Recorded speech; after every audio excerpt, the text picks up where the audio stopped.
Assalamualaikum dan salam Malaysia Madani. Kanta 744 dimulakan dengan rangkuman berita-berita utama hari ini. Kita ikuti perinciannya dalam segmen Esensi. SPR akan mengadakan mesyuarat khas bagi membincang dan menentukan tarikh penting bagi PRU DUN ke-15 pada Rabu ini. Setiausaha SPR berkata mesyuarat khas tersebut akan membincangkan tarikh writ pilihan raya, hari penamaan calon, hari pengundian serta daftar pemilih yang akan digunakan. Pengerusi SPR akan mempengerusikan mesyuarat tersebut sekaligus mengatur segala persiapan bagi melaksanakan pilihan raya tersebut. Satu sidang media juga akan dibuat sejurus mesyuarat tersebut selesai. Kumpulan pertama 284 jemaah Malaysia yang selesai tunaikan ibadah haji berlepas pulang ke tanah air dari lapangan terbang antarabangsa King Abdul Aziz Jeddah tengah hari tadi. Mereka berlepas menggunakan pesawat MH8261 dan dijangka tiba di KLIA kira-kira 9.45 malam Rabu.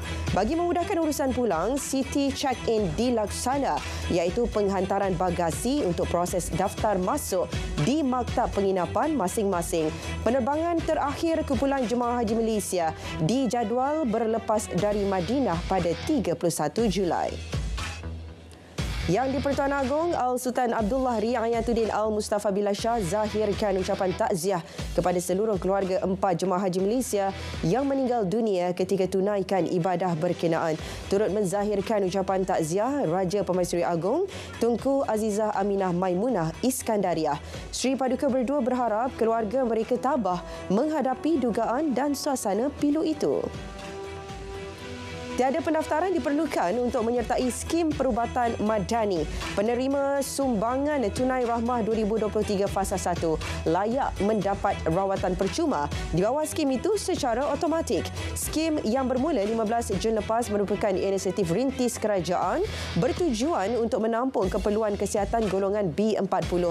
Skim itu yang diumumkan Perdana Menteri ketika pembentangan Belanjawan 2023 pada Februari lepas bagi mengatasi isu kesesakan pesakit di kemudahan kesihatan kerajaan.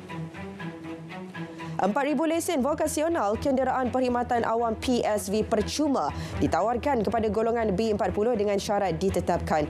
Menteri Pengangkutan memaklumkan pemberian menerusi program My PSV libat peruntukan RM2 juta. Daripada jumlah itu, 3,500 untuk pemohon lesen PSV e-hailing dan taksi, manakala 500 lagi ditawarkan untuk lesen PSV bus. 4 lagi mangsa tragedi kepala air di jeram air putih ditemukan hari ini, menjadikan keseluruhan 6 mangsa dijumpai setakat ini.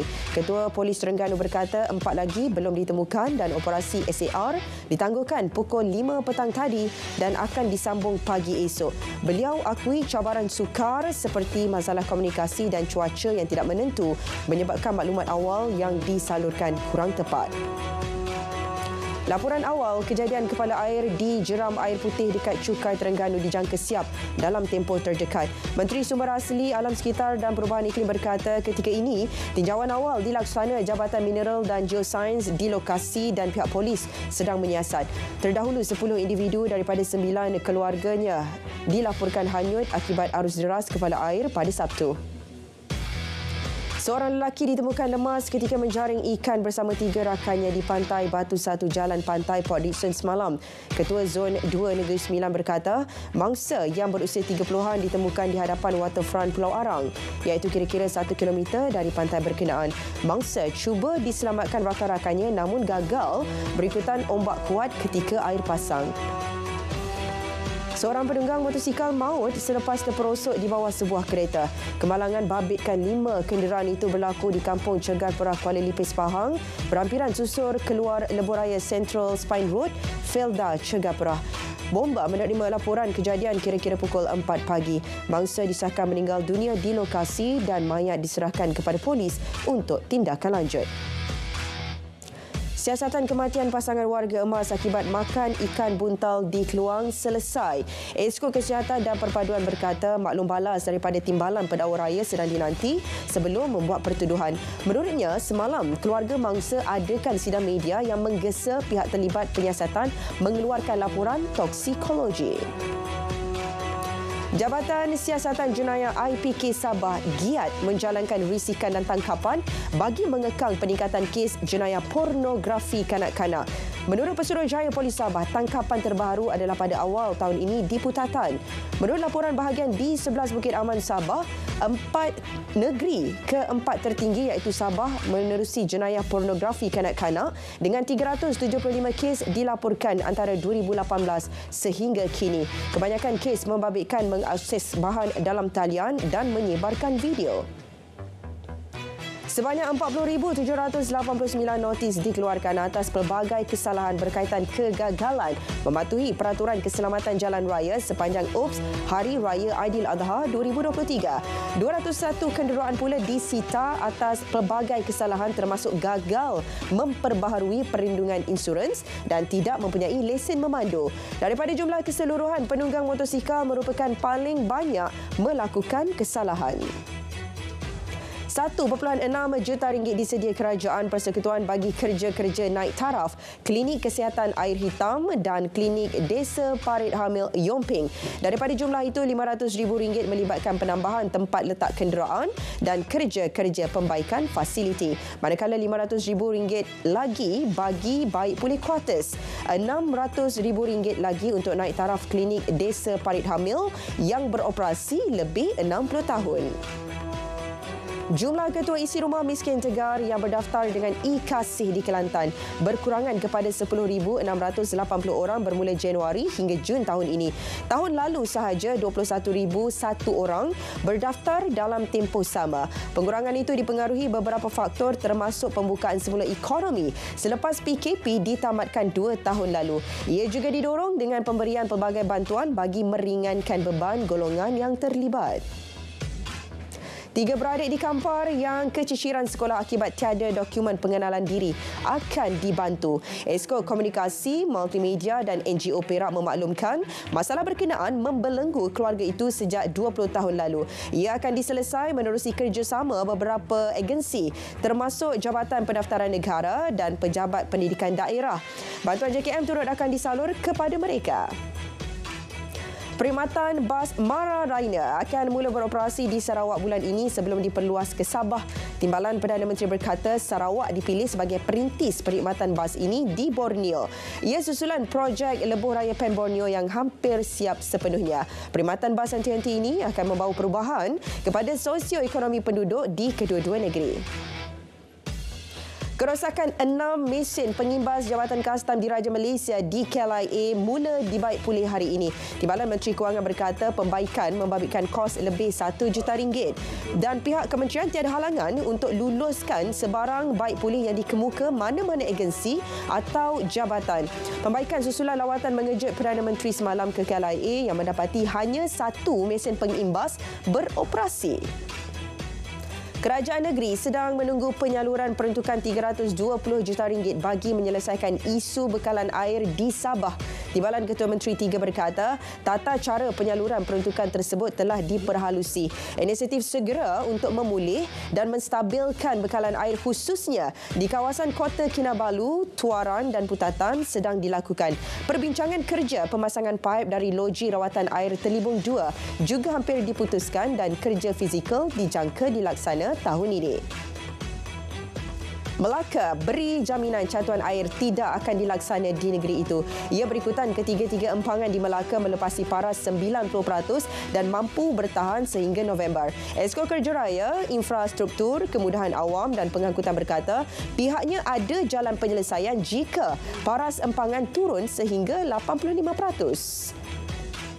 4 projek naik taraf sistem saliran di Kelantan dengan kos berjumlah RM11.5 juta dilaksana segera pada pertengahan bulan ini. Kawasan terlibat Baru Kaduk ke Pasar Batu Lapan, Kampung Kota, kawasan belakang Istana Negeri Kubang Kerian dan Taman Wadi Iman, Kok Lanas. Projek-projek ini bertujuan mengatasi masalah banjir kilat yang kerap kali berlaku di kawasan terbabit bagi melindungi hampir 7,300 penduduk. Sementara itu, 80% daripada jumlah peruntukan RM100 juta telah diagih kepada ketua isi rumah yang terlibat banjir di Kelantan. Ia dilaksana menerusi program agihan bantuan wang ihsan. Menteri Sumber Asli Alam Sekitar dan Perubahan Iklim berkata, peruntukan babit lebih 73,000 KIR dari 10 jajahan di Kelantan. Proses agihan dibuat secara fizikal dan ada yang dikredit ke dalam akaun bank yang disahkan Pusat Kawalan Operasi Bencana.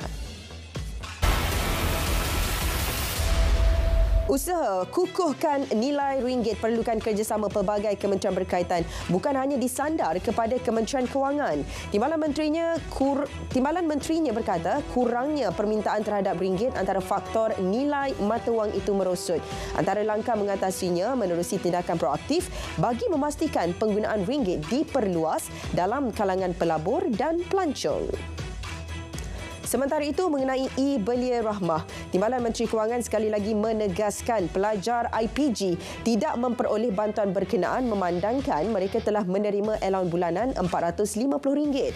Beliau turut dimaklumkan ini bukanlah kali pertama pelajar IPG tidak menerima inisiatif tersebut. Berbeza dengan menerima alaun MARA, mereka perlu membuat bayaran balik pinjaman mereka. Belian bersih di Bursa Malaysia oleh pelabur institusi tempatan berjumlah RM278.3 juta minggu lalu. Berdasarkan laporan aliran dana bagi minggu berakhir 30 Jun, pelabur institusi tempatan telah menjadi pembeli bersih ekuiti domestik selama 20 daripada 26 minggu dengan jumlah aliran masuk bersih RM3.73 bilion. Peruncit tempatan turut menjadi pembeli bersih selepas mencatatkan belian bersih ekuiti domestik bernilai RM81.6 juta minggu lalu. Projek Proton bekerjasama dengan syarikat alat ganti kenderaan terbesar Thailand, Apico, menerusi anak syarikatnya Avi Global. Apico melabur RM140 juta untuk pengeluaran komponen kenderaan bersama Proton. Menteri MITI berkata, pelaburan selaras dengan usaha kerajaan menjana pertumbuhan ekonomi yang mampan, meningkatkan daya saing dan mewujudkan peluang pekerjaan berkemahiran tinggi. KLIA mencapai akreditasi pertamanya apabila menyertai program akreditasi pengalaman pelanggan lapangan terbang. Penyertaan dalam program anjuran Airport Council International itu sebahagian komitmen ke arah memastikan kecemerlangan perkhidmatan berterusan. Pengarah urusan MAHB memaklumkan langkah tersebut mendorong lebih banyak penambahbaikan di lapangan terbang. Angkasa komited membantu masyarakat orang asli melalui gerakan koperasi. Ia antara usaha mengeluarkan masyarakat itu daripada garis kemiskinan dan meningkatkan status sosial dan ekonomi. Presidennya berkata, gerakan koperasi adalah antara platform terbaik yang boleh membantu mengeluarkan masyarakat itu daripada cabaran kemiskinan. Melalui koperasi, komuniti itu dapat berganding bahu untuk meningkatkan keupayaan ekonomi dengan memanfaatkan kekuatan secara kolektif. OIC menggesa tindakan lanjut masyarakat dunia memerangi Islamofobia.